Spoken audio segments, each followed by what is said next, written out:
तो स्वागत है सबका मेरे YouTube channel study with book में। और जिस तरह से एनसीईआरटी का भी क्रेज चला हुआ है कि एग्जाम सब कुछ सेम है, सिलेबस सेम है, सब कुछ एकदम बिल्कुल चयन आयोग ने सब कुछ सेम रखा है। बस चेंज क्या किया है कि क्वेश्चन पूछने की कला को चेंज कर दिया। पहले क्या आता था कि वन लाइनर पूछता था ऑब्जेक्टिव, उसको हम लोग पढ़ते थे इजीली, लुसेंट वगैरह जो भी था उसका जलवा था लुसेंट का, वो हम इजीली सॉल्व कर लेते। लेकिन अब क्या किया कि कथन निष्कर्ष का क्वेश्चन पूछा जाएगा, कि जिसके लिए एनसीईआरटी पढ़ना मोस्टली इंपॉर्टेंट हो गया है। तो ऐसा बात नहीं है कि एनसीईआरटी जबरदस्ती पढ़ा जाए, पढ़ना ही चाहिए, क्योंकि कथन निष्कर्ष का जिस तरह से क्वेश्चन पूछ रहा। और देखिए कि एनसीईआरटी का बुक, जो भी बुक अभी मार्केट में अवेलेबल था लगभग बुक ले आए हैं। उसके बाद लुसेंट भी हमारे पास है, टोटल सभी बुक आ गए हैं। तो उसी तरह एनसीईआरटी में जिस तरह हम 6 क्लास का ज्योग्राफी से स्टार्ट किए थे, यानी कि 6 to 12 पढ़ना, लेकिन हम अभी स्टार्टिंग में 10th तक करेंगे। इसलिए कि पहले बिहार पुलिस कवर करना है, फिर बिहार दरोगा के लिए मात्र 11th और 12th करना होगा, जो कि इजीली हो जाएगा वो बाद में। लेकिन पहले अगर 6 to 10th देखे तो उसका हम ज्योग्राफी चैप्टर उठाए थे सब्जेक्ट। तो इसमें क्या है कि ज्योग्राफी में 6 क्लास का देख लीजिए, 6 क्लास का ज्योग्राफी है। तो हम 3 चैप्टर ऑलरेडी करा चुके हैं। चौथा चैप्टर है मानचित्र। ठीक है, मानचित्र में हम देखेंगे कि इसमें मानचित्र से हम क्या समझते हैं, इसके बारे में हम जानने का प्रयास करेंगे। फिर 5वां चैप्टर भी है, इसी के साथ 7वां का ज्योग्राफी करा लेंगे, 8वां का कर लेंगे, 9वां कर लेंगे, 10वां कर लेंगे, साथ में किसी और सब्जेक्ट को, हिस्ट्री को लेकर चलेंगे। तो इसमें देखिए, या फिर एक साइंस का सब्जेक्ट पकड़ लेंगे। तो इसमें देखिए चौथा चैप्टर है मानचित्र, एनसीईआरटी बुक है। ठीक है, तो लाइन बाय लाइन पढ़ते हैं कि आप पिछले अध्याय में ग्लोब के महत्व के बारे में पढ़ चुके हैं। पिछले अध्याय मतलब इसमें इस वाले चैप्टर में ग्लोब के अध्याय के बारे में हमने पढ़ाया है आपको। ठीक है, उसके बाद क्या है कि जब हम पूरी पृथ्वी का अध्ययन करना चाहते हैं तब ग्लोब हमारे लिए काफी उपयोगी साबित होता है। जी, ग्लोब ही एक ऐसा ग्लोब गोलाकार होता है, अपने अक्ष पर झुका हुआ रहता है, उसमें एक ऐसे ये ग्लोब हुआ, उसमें एक ऐसे रेखा लगी रहती है। तो ये काल्पनिक रेखा होती है, ये अपने अक्ष पर 66 सही 1/2 डिग्री झुका हुआ रहता है। ठीक है, तो इस तरह से देखेंगे, जब हम पृथ्वी के केवल एक भाग जैसे अपने देश, राज्यों, जिलों, शहरों तथा गांवों के बारे में अध्ययन करना चाहते हैं तो यह हमारे लिए उतना उपयोगी साबित नहीं होता है। फिर ऐसी स्थिति में हम मानचित्र का उपयोग करते हैं। ठीक है, तो जब हम अपने अंदाज से मानचित्र में देखेंगे, अपने शहर को देखेंगे, जिला को देखेंगे, तो हमारे लिए उतना उपयोगी नहीं होता। तो उसको हम सटीक कहाँ से देख सकते हैं, तो मानचित्र से देख सकते हैं। मानचित्र पृथ्वी की सतह या इसके एक भाग का पैमाने के माध्यम से चपटी सतह पर खींचा गया चित्र। चपटी सतह मतलब एक ये पेज है, ये पेज क्या है, लेटा हुआ, यानी कि चपटी सतह है। इस पर मानचित्र बनाया जाता है। आपके पूरा विश्व का मानचित्र होगा तो उसमें थोड़ा थोड़ा सिर्फ देश को हाईलाइट किया जाएगा, महासागर को हाईलाइट किया जाएगा। अगर देश का मानचित्र है तो उसमें सभी राज्य को हाईलाइट किया जाएगा, नदी को हाईलाइट किया जाएगा। अगर सिर्फ राज्य का है तो उसमें सभी जिला को हाईलाइट कर दिया जाएगा। अगर सभी जिला का है तो उसमें सभी प्रखंड, सभी प्रखंड को, सभी ग्राम को हाईलाइट कर दिया जाएगा। तो इस तरह से किया जाता है। अब देखिए कि मानचित्र हमारे विभिन्न जरूरतों के लिए आवश्यक है। कुछ मानचित्र एक छोटे क्षेत्र एवं कुछ तथ्यों को दर्शाता है। ठीक है, ये हम आपको बता चुके हैं, इसका कोई महत्व नहीं है पढ़ने का। दूसरे मानचित्र एक बड़ी किताब की तरह तथ्य हो सकते हैं। जब हम बहुत से मानचित्र को एक साथ रख देते हैं तब वह एक एटलस बन जाता है। ठीक है, बहुत से मानचित्र को एक जगह रखना क्या कहलाता है, एटलस बन जाता है। एटलस विभिन्न प्रकार तथा अलग अलग पैमानों से खींची गई मापों पर आधारित होता है। ठीक है, उसके बाद देखेंगे कि एटलस जो है विभिन्न प्रकार से अलग अलग माप अलग अलग माप क्या होगा, देश के लिए माप अलग होता है, राज्य के लिए माप अलग होगा, जिला के लिए अलग होगा, प्रखंड के लिए अलग होगा, ग्राम के लिए अलग होगा। तो सबके लिए अलग अलग मापन विधि चाहिए, तभी उसको अच्छा से हाईलाइट कर पाएंगे। तो अगर सभी प्रकार से खींचे गए मानचित्र को अगर एक जगह कर दे तो क्या कहलाएगा, एटलस कहलाएगा। अब एटलस विभिन्न प्रकार के मानचित्र पर माप आधारित है। मानचित्र से एक ग्लोब की अपेक्षा हमें ज्यादा जानकारी प्राप्त होती है। ठीक है, अब ग्लोब में क्या देखें कि ग्लोब को कितना भी बड़ा बना ले तो उस पे हम सिर्फ देश और कॉन्टिनेंट यानी कि महासागर को ही हाईलाइट कर सकते हैं, इससे ज्यादा हम नहीं कर सकते। और महासागर को हाईलाइट करना इसलिए जरूरी है क्योंकि पृथ्वी पर 71% पानी है 29% स्थल मंडल है, 71% जल मंडल है। इसलिए जल मंडल को हाईलाइट किए बिना हम इसको नहीं कह सकते, और जल के कारण ही पृथ्वी को नीला ग्रह भी कहा जाता है।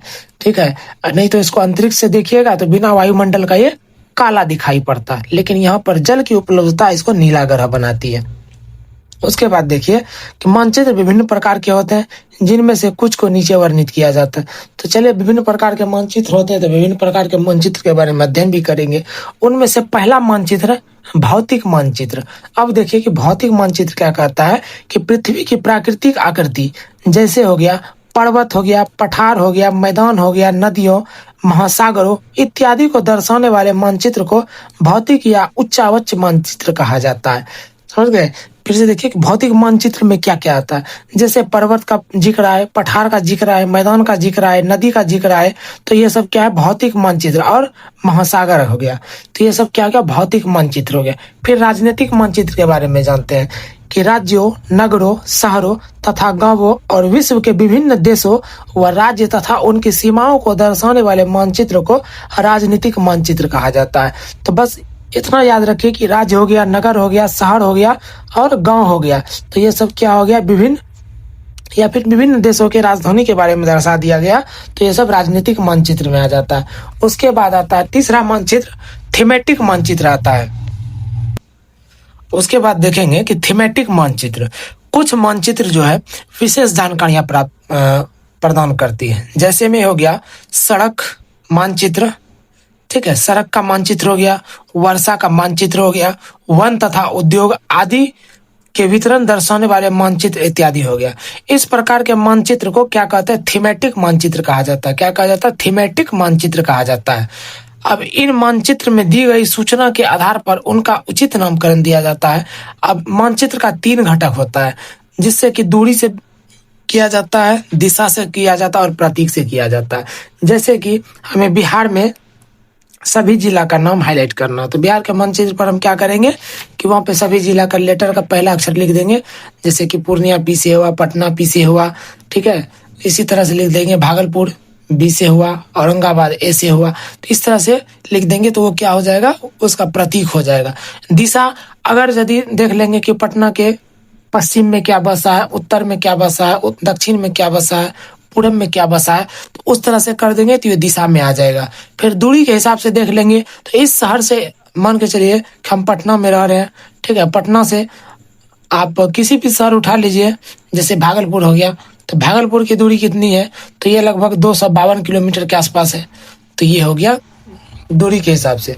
अब दूरी में देखते हैं क्या कहता है कि मानचित्र एक आरेखन होता है, ठीक है, आरेखन होता है जो कि पूरे विश्व या उसके एक भाग को छोटा कर कागज के एक पन्ने पर दर्शाता है। ठीक है, यह कह सकते हैं कि मानचित्र छोटे पैमाने पर खींचे जाते हैं, लेकिन इसे इतनी सावधानी से छोटा किया जाता है ताकि स्थानों के बीच की दूरी वास्तविक रहे। ठीक है, मतलब स्थानों से इस स्थान के बीच की दूरी वास्तविक रहनी चाहिए और सही भी रहनी चाहिए।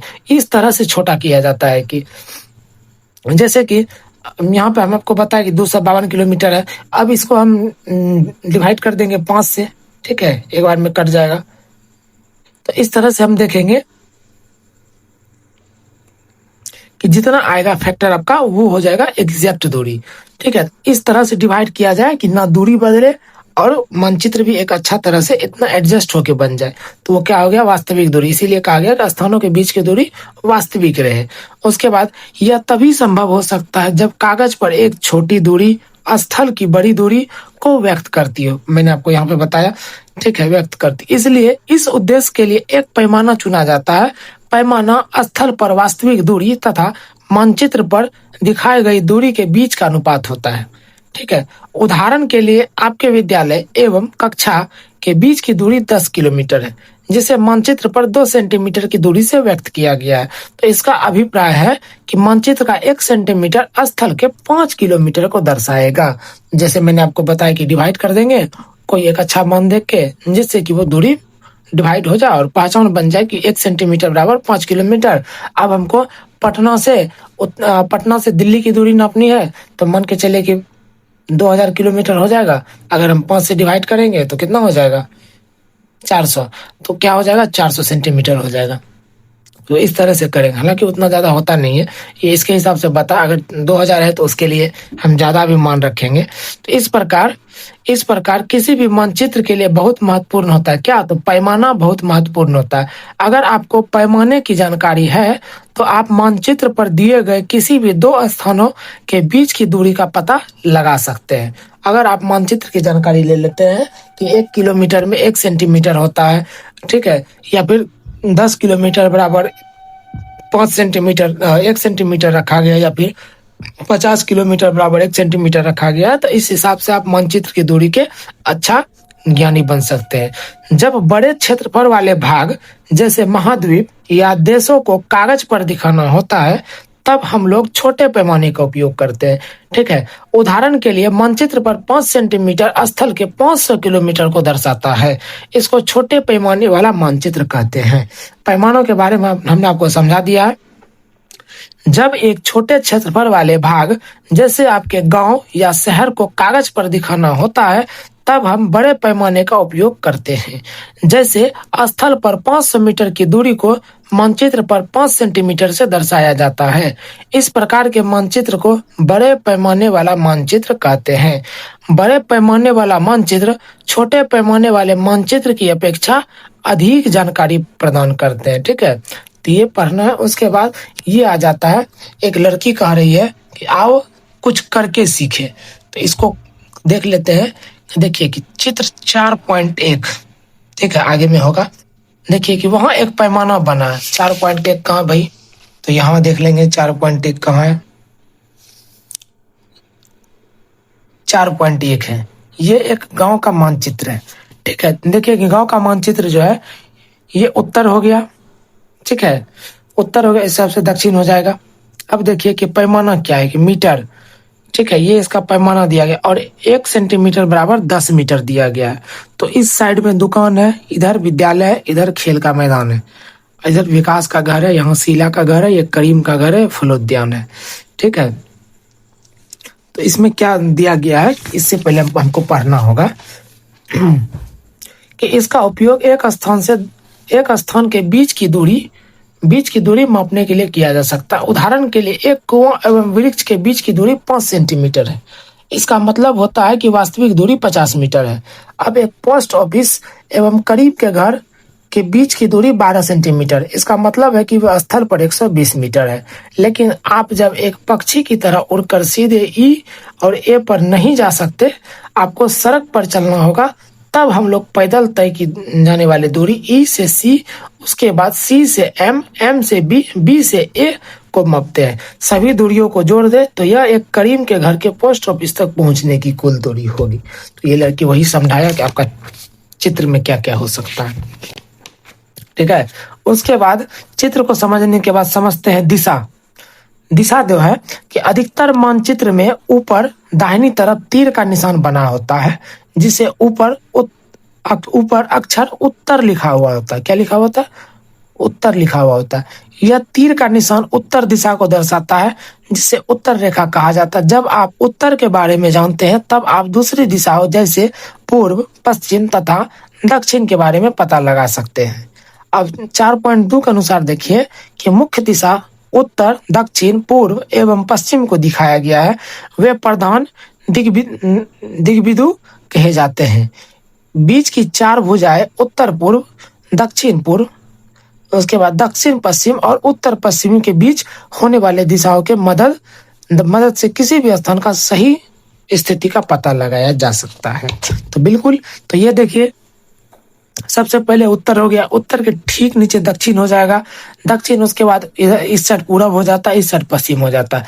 अब देखिए कि उत्तर और पश्चिम के बीच उत्तर पश्चिम आ जाएगा, उत्तर और पूरब के बीच उत्तर पूरब आ जाएगा, पूरब और पश्चिम इसके बीच आ गया। उसके बाद देखिए दक्षिण और पूरब के बीच दक्षिण पूरब आ जाएगा, दक्षिण और पश्चिम के बीच दक्षिण पश्चिम आ जाएगा। तो इसी तरह 8 दिशाएं होती है।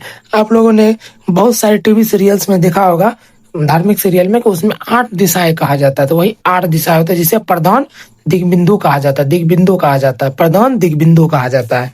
उसके बाद आ जाता है कि 4.1 से निम्न दिशा का पता लगाइए कि विकास के घर से सामुदायिक केंद्र तथा खेल की मैदान, खेल की दिशा दुकानों से विद्यालय की दिशा किधर है। ठीक है, तो इसको इम्पोर्टेंट नहीं है, बस ये दिशा सूचक, ये दिक् सूचक हो गया। ठीक है, इसको याद कर लीजिएगा, जिसको इंग्लिश में कंपास कहते हैं। ठीक है, ये दिशा का पता लगाने के लिए उपयोग किया जाता है। किस चीज के लिए? दिशा को ज्ञात करने के लिए। किस चीज के लिए? दिशा को ज्ञात करने के लिए उपयोग है, करने के लिए उपयोग किया जाता है। उसके बाद आ जाते हैं हम दिक्स के बारे में। हम दिक्स सूचक की सहायता से किसी स्थान की दिशा का पता लगा सकते हैं। यह एक यंत्र है जिसकी सहायता से मुख्य दिशाओं का पता लगाया जा सकता है। इसकी चुंबकीय सुई की दिशा हमेशा उत्तर दक्षिण दिशा की होती है। इसकी चुंबकीय सुई की दिशा हमेशा कहाँ होता है? उत्तर दक्षिण दिशा की होती है। ये देख लीजिए, इसकी जो चुंबकीय सुई है, ये क्या है? ये है चुंबकीय सुई, ये, और ये हमेशा उत्तर दक्षिण दिशा की ओर घूमी हुई रहती है। फिर आते हैं प्रतीक पे। तो प्रतीक में क्या होता है कि यह किसी भी मानचित्र का तीसरा प्रमुख घटक है।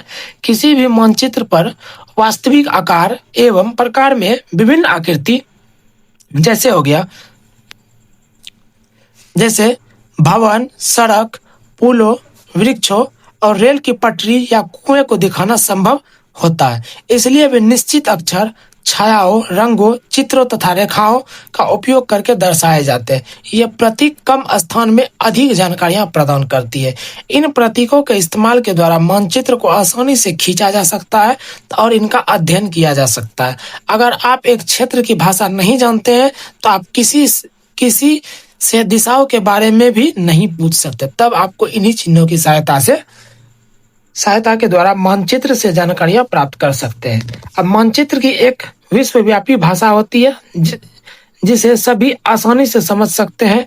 इस प्रतीकों के उपयोग के संबंध में एक अंतर्राष्ट्रीय सहमति है। उसके बाद ये क्या कहलाता है? रूढ़ कहलाता है। ठीक है, ये रूढ़ प्रतीक कहे जाते हैं। कुछ रूढ़ प्रतीक 4.3 में दर्शाए गए हैं। विभिन्न रंगों का उपयोग इसी उद्देश्य से किया जाता है। उदाहरण के लिए सामान्यतः नीले रंग का इस्तेमाल जलाशय, भूरे रंग का पर्वत, पीला रंग का पठार और हरा रंग को मैदान के दर्शाने के लिए किया जाता है।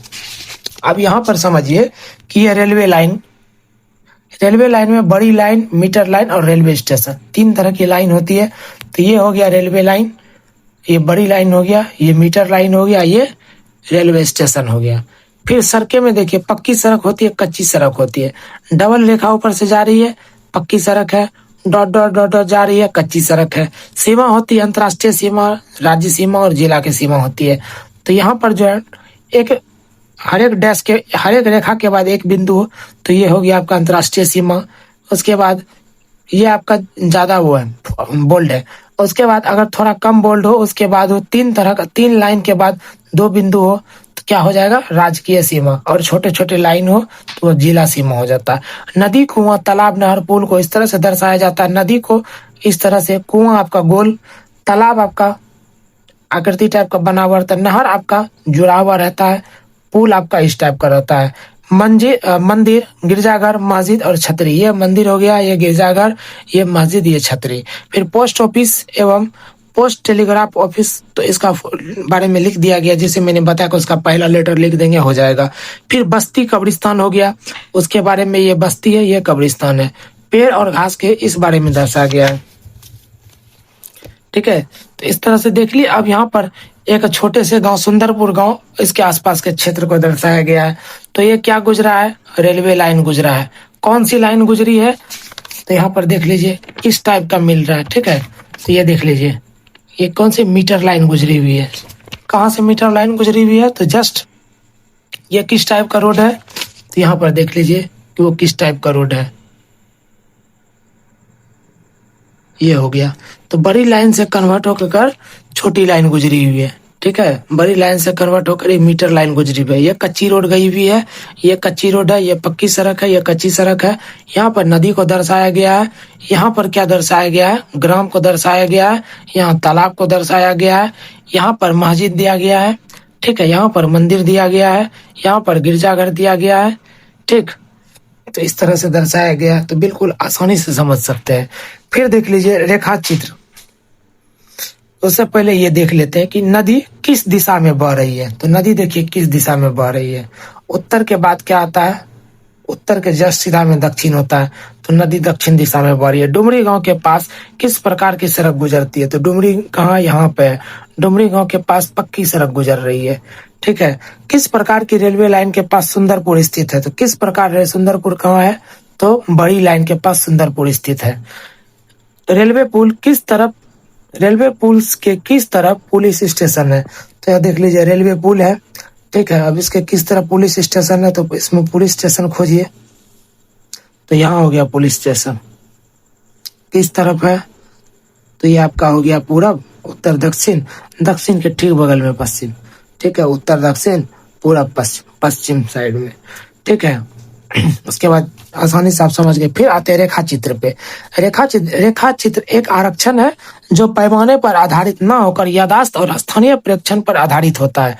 कभी कभी किसी क्षेत्र के एक कच्चे आरेखन की आवश्यकता वहां के स्थान को दूसरे स्थान के सापेक्ष दिखाने के लिए होती है। या मान लीजिए कि आप अपने मित्र के घर जाना चाहते हैं, लेकिन आपको रास्ते की जानकारी नहीं है, तो आपका मित्र अपने घर के रास्ते को बताने के लिए एक कच्चा आरेखन बना सकता है। इस प्रकार कच्चे आरेख को बिना पैमाने की सहायता से खींचा जाता है और इसे रेखा चित्र कहते हैं। जैसे मान लीजिए कि हम लोग घर बनाने की प्लानिंग करते हैं, तो उसमें क्या होता है कि सब परिवारजन आपस में बैठकर एक मानचित्र बनाते हैं कि चलो इस टाइप का जमीन है, यहाँ पर हम हॉल छोड़ देंगे, यहाँ पर गेस्ट हाउस छोड़ देंगे, यहाँ पर हमारा बेडरूम हो जाएगा, ये भी बेडरूम हो जाएगा, इसके जस्ट सामने किचन बना लेंगे, जस्ट बगल में वॉशरूम बना लेंगे, बीच में हॉल रहने देंगे। तो ये क्या हो जाता है, एक बेसिक हो जाता है जो बिना किसी पैमाने के माप से खींचा गया। तो उसी प्रकार के मानचित्र को क्या कहेंगे, रेखा चित्र, मानचित्र कहेंगे। अब खाका के बारे में जानते हैं कि एक छोटे क्षेत्र का बड़े पैमाने पर खींचा गया रेखा चित्र खाका कहलाता है। अब मान के चले एक छोटा क्षेत्र है, जैसे कि कोई गांव है। ठीक है। रामगढ़ गांव है। रामगढ़ गांव 3 किलोमीटर के व्यास में।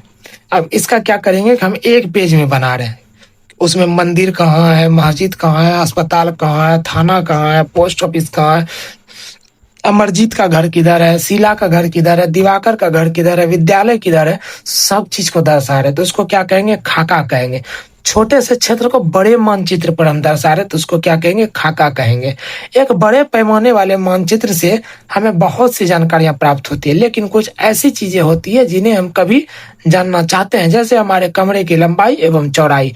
अब जैसे हम जिस रूम में रहते हैं उसका 12x14 होता है, किसी का 11x13 होता है, तो वो अपने लंबाई और चौड़ाई पर निर्भर करता है।